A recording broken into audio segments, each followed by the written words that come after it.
खुदा के मुंह की बातें आज हम सीखने को हैं। आप सबों का बहुत शुक्रिया। मौसम ख़राब था काफ़ी, बहुत ज़्यादा आंधी तूफ़ान है बाहर, लेकिन फिर भी आप हमारे साथ इस जगह पर इबादत में मौजूद हैं। हम आपके बेहद शुक्रगुज़ार हैं। नाजरीन के भी जो हमें मीडिया पर फॉलो करते हैं, हमारी मीटिंग्स में बराह रास्त शमूलियत करते हैं, पैगामात को सुनते हैं। PMI टेलीविज़न जो सैटेलाइट टेलीविज़न है और बहुत बड़ी ब्लेसिंग है। PMI टेलीविज़न पिछले 7 सालों से सैटेलाइट पर ख़िदमत सरअंजाम दे रहा है और खुदा के फजल से पूरी दुनिया में लोग इंजील को सुनते और बरकत पाते हैं। मसीही और दूसरी अक़वाम तक खुशखबरी पहुंच रही है। हालेलुया। हम शुक्रगुजारी करते हैं इस बात के लिए कि खुदा ने ये प्लेटफॉर्म हमें दिया है जहाँ से हम खुशखबरी पूरी दुनिया में लेकर जा रहे हैं। आज शाम का जो पैगाम है वो नोट फरमा लें। आज का टॉपिक, आज का मौजू, आज का उन्वान, अब्राहम खुदा का दोस्त। आज इस मौजू पर हम कलाम सुनने को हैं। आज सुबह हमने बाइबल मुकद्दस में से जो हीरोज़ की लिस्ट है, उन हीरोज़ में से एक हीरो मुकद्दस हनूक के बारे में सीखा और मैंने हनूक की ज़िंदगी पर 2 अहम जो पहलू हैं, उन पहलुओं पर मैंने कलाम की खिदमत की। उसमें सबसे पहला पहलू जो है वो ये था कि वो खुदा के साथ साथ चलता रहा। ये दुनिया की सबसे बड़ी डिग्री से भी बड़ी डिग्री है कि आप खुदा के साथ चलते हैं। हालेलुया। फिर दूसरी बात, वो उठा लिया गया। हनूक के बारे में हमने सीखा कि वो 3.5 सदियों से भी ज्यादा रूए ज़मीन पर जिंदा रहा। बाइबल ने उसके बारे में बहुत कुछ कलमबंद नहीं किया। इल्हाम ने बहुत ज्यादा उसकी जिंदगी और मिनिस्ट्री के बारे में हमें नहीं बताया, लेकिन जो कुछ बताया है वो हैरान कुन है। ये 2 बातें उसकी ज़िंदगी में ऐसी हैं जिन्होंने उसे बाइबल की अजीम, बड़ी और हैरान कुन हस्तियों में शामिल कर दिया। और उन हस्तियों में एक और बड़ी अजीम हस्ती, बुजुर्ग बाप अब्राहम भी हम उन्हें कहते हैं क्योंकि वो ईमानदारों का बाप है। वो खुदा के दोस्त थे और आज उनके ताल्लुक से हम सीखने को हैं। याकूब का खत है नए नामा में, बाइबल मुकद्दस में से निकाले मेरे साथ। याकूब का खत 2 बाब 23वीं आयत को हम तिलावत करेंगे। और पाक कलाम में से देखें, खुदा के खादम पास्टर आसिफ हारून साहब तिलावत पढ़ने में हमारी रहनुमाई फरमाएंगे। जी, कलाम खुदा में यूँ रकम है, और ये नविश्ता पूरा हुआ कि अब्राहम खुदा पर ईमान लाया और ये उसके लिए रास्तबाजी गिना गया और वो खुदा का दोस्त कहलाया। वाह, आमीन। क्या लिखा है जी खुदा के कलाम में? और ये नविश्ता पूरा हुआ कि अब्राहम खुदा पर ईमान लाया और ये उसके लिए रास्तबाजी गिना गया और वो खुदा का दोस्त कहलाया। वो खुदा का दोस्त कहलाया। यही हमारा टॉपिक है, अब्राहम खुदा का दोस्त। उसका पहला नाम अब्राम था। बाइबल में बहुत सारी ऐसी मुकद्दस हस्तियां हैं जिनका खुदा ने नाम तब्दील कर दिया। और खुदा जब किसी का नाम तब्दील करता तो उसके पीछे खुदा का बड़ा मकसद होता। इब्रानी नाम जिसका मतलब है कसरत, भीड़, ज्यादा। और फिर जब अब्राहम उसका नाम रखा तो उसका मतलब है कौमों का बाप यानी बहुतों का बाप।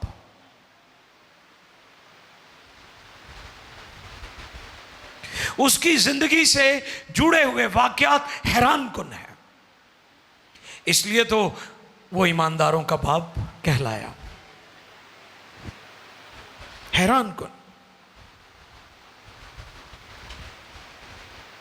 वो खुदा का दोस्त भी है, वो ईमानदारों का बाप भी है। हम सब अब्राहम की रूहानी औलाद हैं, स्पिरिचुअल सन्स एंड डॉटर्स। रूहानी बेटे और बेटियां हैं हम अब्राहम के। और आज मैं आपको यह पैगाम देना चाहता हूं, यह नसीहत करना चाहता हूं कि आप पुरएतमाद होकर कह कहें हम अब्राहम की औलाद हैं, हम उसकी नस्ल हैं। ईमान लाने के बायस, उस पर भरोसा और तवक्कल खुदा पर करने के बायस हम अब्राहम की औलाद हैं। गलतियों 3 बाब की 7वीं आयत। गलतियों या गलतियों इधर वे दोनों तरह से पढ़ा जा सकता है। 3 बाब की 7वीं आयत मुकद्दसा को हम पढ़ें। जी आओ देखें। हम सब अब्राहम की औलाद हैं और वो हमारा रूहानी बाप है, हम रूहानी फर्जंद हैं। जी भाई। बस जान लो कि जो ईमान वाले हैं वही अब्राहम के फर्जंद हैं। वाह! कौन? जो ईमान वाले हैं। जड़े बेईमान उन्हां दी नहीं गल हो रही। वैसे तो जड़ा मरे भावें 2.5 लीटर शराब पी के मरिया होए, ओनू दुआ करने वाले बाप दी गोद च पहुंचा दिंदे ने। उन्हां दी नहीं गल हो रही भी जेना जिगर ही फट गया, दिल ही फट गया शराब पी के, सारी जिंदगी गुनाहां ते बदियां च गुजारी, तुसी ओनू किवें इब्राहिम दी गोद च पहुंचा सकते हो? नाले याद रखो, जन्नतुल फिरदौस एक जगह का नाम है ना? कि ये समझते हैं कि जन्नत से मुराद बाप अब्राहम की गोद है। इसको भी अंडरस्टैंड करें, जहन को वुसअत दें। जो बचपन से सुनते आ रहे हैं रट्टी रटाई बातें, उससे एक स्टेप और आगे जाएं। बाइबल को खुद पढ़ें। बाइबल अपनी तशरीह खुद करती है। बाइबल को किसी की तशरीह की जरूरत नहीं है। आप जैसे जैसे बाइबल पढ़ेंगे खुदा आपका जहन खोल देगा। हालेलुया! और आपका जहन खुलता जाएगा। जन्नतुल फिरदौस एक जगह मकाम का नाम है। इथे जेड़ा मरे, वो ठग होए, वो चोर होए, वो डाकू होए, वो कातल होए, वो शराबी होवे, वो नशई होवे, ते मिशना वाले उन्होंने बाप इब्राहिम दी गोद च पहुंचा देंदे ने। इसलिए क्यों फैमिली चंदा बहुता दिंदी माजरत के साथ। आप क्यों ऐसी तालीम लोगों को देते हैं जिनका सिरे से बाइबल से कोई लेना देना नहीं है? फिर पढ़ें इस आयत को, ताकि आप जब दावा करें तो आपको इल्म हो, आप कॉन्फिडेंट हो, पूरे एतमाद हो कि आप बाप अब्राहम की औलाद हैं। तो क्यों है? और सुने इस आयत को फिर। बस जान लो कि जो ईमान वाले हैं वही अब्राहम के फर्जंद हैं। वही अब्राहम के फर्जंद हैं। वो उसके बेटे बेटियां हैं। हाँ हैं वो, क्योंकि वो ईमान वाले हैं, वो ईमान लाए हैं, उन्होंने खुदा के कलाम को कबूल किया है, उन्होंने तौबा की, बपतिस्मा लिया, निजात पाई, खुदा के खानदान में शरीक हो गए। लिहाजा वो अब्राहम की रूहानी औलाद है, रूहानी फर्जंद है। अगर आप साहिब ईमान हैं तो आपके अंदर ये एतमाद होना चाहिए। अगर आप साहिब ईमान हैं, साहिब ईमान होना बहुत बड़ी दौलत है।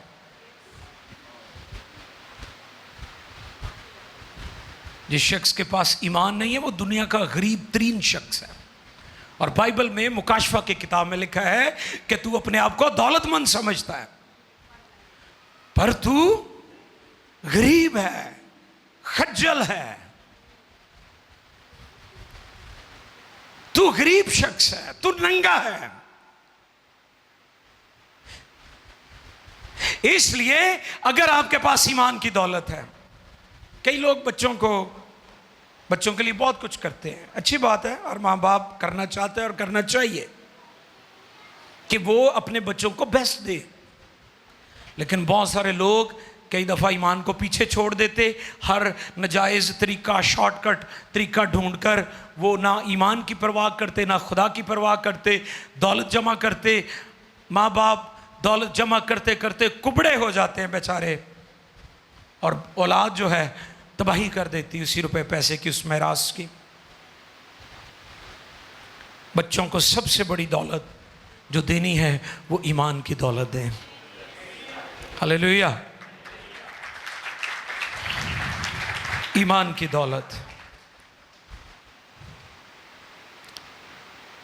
अब्राहम इब्रानी लफ्ज़ मानी कसरत, भीड़ ज़्यादा, फिर उसका नाम तब्दील किया गया, अब्राहम रखा, यानी बहुतों का, कौमों का बाप। उसके बाप का नाम तारा था। जाए पैदाइश कसदियों का ऊर। तारा 130 वर्ष का था जब अब्राहम पैदा हुआ। कितनी बरकत सी, लंबियां उम्रां। अज वेखो चेक करो लोगों को, हशर की लोगों का हो रहा है, जवान अमवात, छोटी छोटी उम्रों में लोगों को हार्ट अटैक हो रहे हैं। अफसोस, क्योंकि लोग नेचर से, खुदा से, ईमान से, बाइबल से दूर चले गए। 70 साल तक वो ऊर में रहे, फिर खुदा ने कहा इस इलाका को छोड़कर चले जाओ, हारान में चले जाओ। हारान जो है ये अब्राहम के बड़े भाई का नाम है, और ये उस सिटी का नाम भी था, जहाँ, उस जगह का नाम जहाँ पर खुदा ने कहा था हारान में चले जाओ। हारान दर हकीकत लूत का बाप था, और लूत अब्राहम का भतीजा था, और हारान का बेटा लूत वो अब्राहम के साथ ही गया था। और अब्राहम की वफात जब वो 175 साल का था, हब्रून के मकाम पर हुई। ये थोड़ी सी उसकी बैकग्राउंड हिस्ट्री मैं बयान करना चाहता था। लेकिन मेरा पैगाम जो है आज, वो 3 बातें हैं जो मुकद्दस बुज़ुर्ग बाप अब्राहम की ज़िंदगी से जुड़ी हुई हैं। 3 थिंग्स, 3 चीज़ें हैं। सुबह के पैगाम में हमने 2 बातें सीखी थी, और आज शाम के पैगाम में हम 3 चीज़ें सीखेंगे, 3 बातों पर गौर करेंगे। नंबर 1, अब्राहम की ज़िंदगी से जुड़ी हुई पहली चीज़ जो की है, जो फाउंडेशन थी, उसके ईमान की बुनियाद, जिसकी बदौलत वो ईमानदारों का बाप है। और आज सारी दुनिया, कौमें अपने आप को अब्राहम की नस्ल कहलाना बड़ा प्राइड फील करते हैं। अहले यहूद से पूछें, जब यीशु मसीह मौजज़ात करते, शिफा देते, बदरूहों से लोगों को आज़ाद करते, यहूदी चिल्ला उठे। जब यीशु ने यह कहा कि बस सच्चाई से वाकिफ होंगे, सच्चाई तुम्हें आज़ाद करेगी, तो यहूदी चिल्ला उठे कि हम तो किसी की गुलामी में नहीं रहे, तू क्यों कर कहता है कि तुम आज़ाद किए जाओगे, क्योंकि हम तो अब्राहम की नस्ल से हैं। प्राइड, यहूदी प्राइड फील करते थे। पहली बात, वो खुदा की रजा के लिए रजामंद हुआ। पहला पॉइंट, तुसी अपने आप से गौर करो कि खुदा दी मर्जी ली तुसी किन्ने के राजी होंदे हो। मैं एक दिन एक बात सिखा रहा था कि लोग सच बोलने के लिए वादे तो करते हैं, लेकिन जब सच बोलने का वक्त आता है तो फिर दुआ शुरू कर देंगे ने, खुदावंद मैनू आ गल ना कहनी पवे। फिर सच तो बचन ली दुआ शुरू कर देंगे ने। पहले हम कहते हैं कि जी हम खुदा के साथ चलेंगे, हम सच्चाई पर चलेंगे, हम सच्चाई की बात करेंगे, लेकिन जब सच बोलने का वक्त आता है तो फिर हम उससे बचने के लिए दुआ शुरू कर देते हैं कि खुदा ऐसा गल तो बचा ला, आइंदा मैं जो तू कहेंगे वो करांगा। अब्राहम की जिंदगी से जुड़ी पहली चीज, वो खुदा की रजा के लिए रजामंद हुआ, फुली ट्रस्टेड गॉड, कि वो खुदा पर पूरा भरोसा रखता था। इब्रानियों 11वें बाब की 8वीं आयत पढ़ें छे। और उसने खुदा के लिए सब कुछ छोड़ने के लिए इरादा किया, तैयार हो गया फुली तौर पर। और देखिए, ईमान ही के सबब से अब्राहम जब बुलाया गया तो हुक्म मानकर उस जगह चला गया जिसे मिरास में लेने वाला था, और अगरचे जानता ना था कि मैं कहाँ जाता हूँ, तो भी रवाना हो गया। वाह वाह वाह वाह, ए ईमान है। तुसी को टिकट भी दो, रोटी दे पैसे भी दो, अगे प्रोटोकॉल वाला बंदा भी होए तो खिदमत करांगा। दसो ये केड़ी खिदमत है? ये तो किसी को भी तुसी ले लो। इस आयत की रोशनी में हमने क्या सीखा? ईमान ही के सबब से अब्राहम जब बुलाया गया तो हुक्म मानकर उस जगह चला गया जिसे मिरास में लेने वाला था, और अगरचे जानता ना था कि मैं कहाँ जाता हूँ, तो भी रवाना हुआ। खुदा की रजा के लिए रजामंद हो गया कि खुदा मैं तेरे ते ट्रस्ट करना, खुदा मैं तेरे ते भरोसा करना। असी खुदा खुदा कहने आ, भरोसा नहीं करते असी। जैसे पिछले दिनों मैंने चेयर की मिसाल दी थी कि चेयर कुर्सी बनाने वाला इंसान ही है ना कोई, तो मेरे जैसा 80-90 किलो का इंसान बड़ी आसानी से उसके ऊपर बैठ जाता है, ये जहन में रखते हुए कि ये मुझे नीचे गिरने, हालांकि वो टूट भी सकती है, लेकिन वो खुदा जिसने कायनात को बनाया है वो आपको क्यों कर गिरने देगा? हम खुदा खुदा कहते हैं, भरोसा नहीं करते। जो शख्स मायूस होकर चला गया ना यीशु से, जिसको यीशु ने कहा सब कुछ बेचकर गरीबों में बांट दे और मेरे पीछे हो ले तो तुझे आसमान पर, उसके बारे में लिखा है वो अफसुर्दा होकर, मायूस होकर, गमगीन होकर चला गया। अच्छा, मैं हैरान हुआ इस बात से कि यीशु के पास जो भी आया है वो कभी मायूस होकर नहीं गया। ये दौलत से मोहब्बत करने वाला शख्स मायूस होकर गया है, क्योंकि वो खुदा पर भरोसा करने के लिए तैयार नहीं है। अब्राहम फुली ट्रस्टेड, मुकम्मल भरोसा था उसे।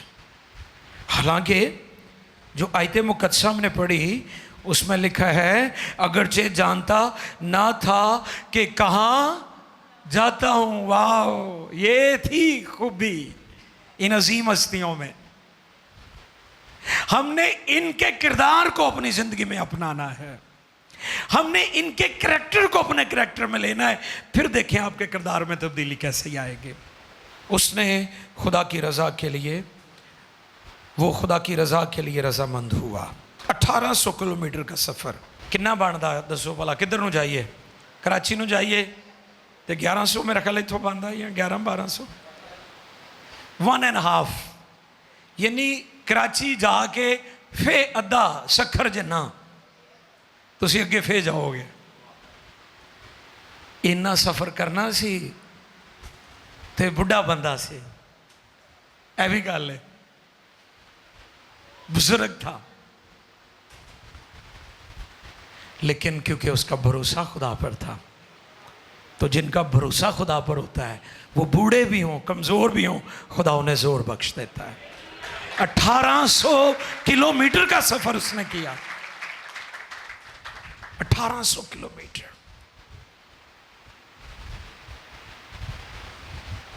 Kanan, promise land. कई साल लग गए होंगे उसे, पैदल, बाय वॉक, बाय फुट, पांव पर चलकर, ईमान की जर्नी, फेथ जर्नी। इन सूरमाओं, इन मुकद्दस अजीम हस्तियों की जिंदगी पर गौर करो, जिन्होंने ईमान की दौड़ दौड़ी। और यहां पर मैंने नोट दिया है, अब्राहम ईमान से पैदल चलते हुए 1800 किलोमीटर का सफ़र तय करके मुल्क कनान में पहुंच गया। मसीही ईमानदार यीशु मसीह पर ईमान रखने वाले लोग ईमान में चलते हुए बिल आखिर एक दिन आसमान पर खुदा की बादशाही में पहुंच जाएंगे। हालेलुया। वो प्रॉमिस लैंड में दाखिल हो गया और आज भी उसकी नस्ल वहां पर रहती है। इसी तरह आप मुकद्दसीन भी खुदा में रूहानी तौर पर जिंदगी बसर करते हुए, बहुत जल्द वो दिन आने वाला है कि आप आसमान की बादशाही में, जो रूहानी कनान है, खुदा की बादशाही फिरदौस है, उसमें दाखिल हो जाएंगे, जो हमारा इटर्नल होप है। दूसरा पॉइंट, दूसरा नुक्ता, खुदा के वादों पर यकीन किया। पहला पॉइंट क्या था? खुदा की रजा के लिए रजामंद हुआ। दूसरा पॉइंट क्या है? खुदा के वादों पर यकीन किया।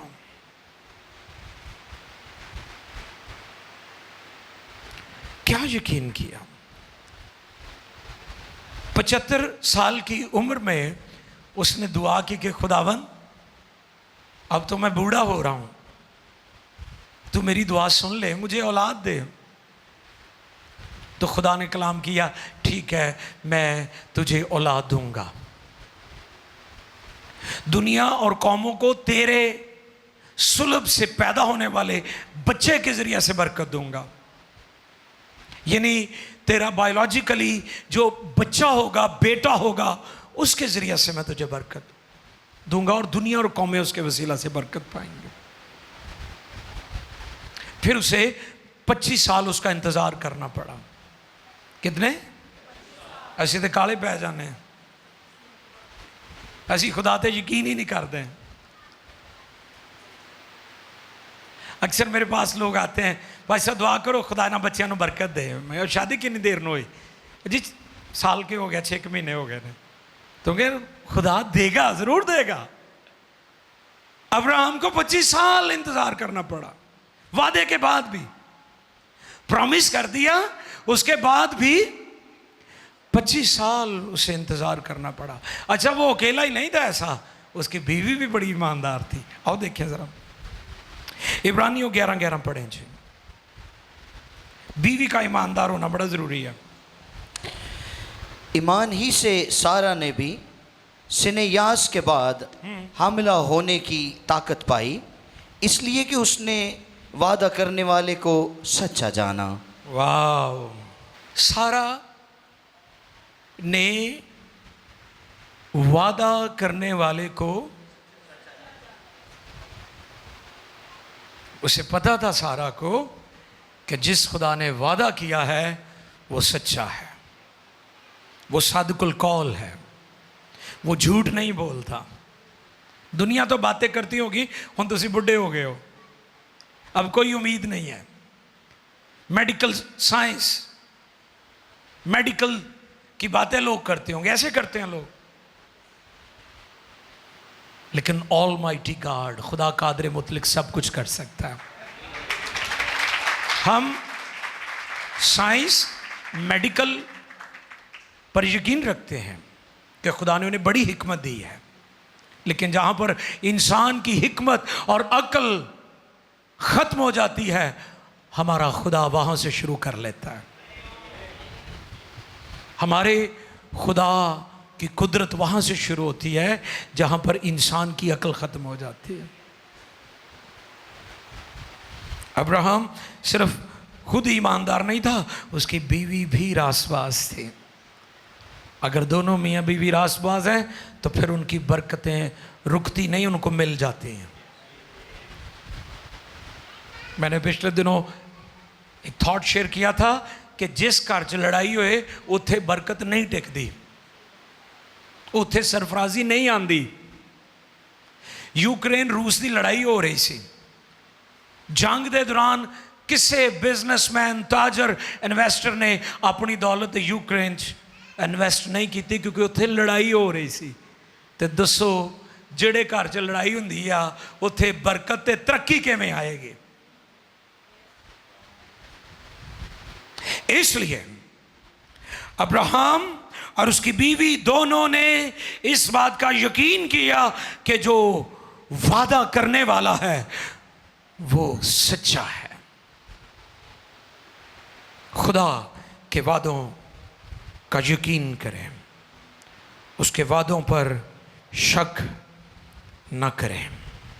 तीसरी बात,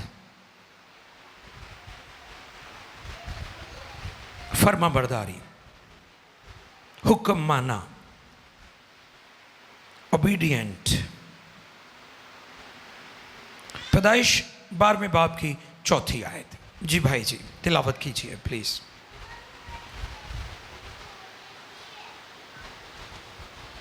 खुदा के खादम पास्टर आसिफ हमारे लिए पढ़ेंगे पैदाइश की किताब 12वां बाब 4थी आयत। सो अब्राम खुदावंद के कहने के मुताबिक चल पड़ा और लूत उसके साथ गया। और अब्राम 75 वर्ष का था जब वो हारान से रवाना हुआ। वाह, उसने क्या किया? सब कुछ, जारी बात 75 इयर्स गुजर गए इन एरियाज में उनको रहते हुए। अब वो स्टैब्लिश हो चुके थे। आप किसी जगह पर कुछ अरसा रहें तो आप स्टैब्लिश हो जाते हैं, घर अच्छा हो जाता है, बूआ सैट कर लेंदे हो। नवे नवे जाइए ना किसी इलाके कह के भाई साहब बड़ी पी कटी है, गलियां बड़ियां खराब सन, रस्ते बड़े, हुण तो बहुत बेहतर हो गया है। वेल स्टैब्लिश्ड थे वो। इतना अरसा रहने के बाद किसी शख्स को यह कहा जाए कि आप इस इलाके को, इस घर को छोड़ दो और ऐसी जगह पर चले जाओ जिसके बारे में आपको पता ही नहीं है, इल्म ही नहीं है, खबर ही नहीं है कि आगे से क्या होने वाला है,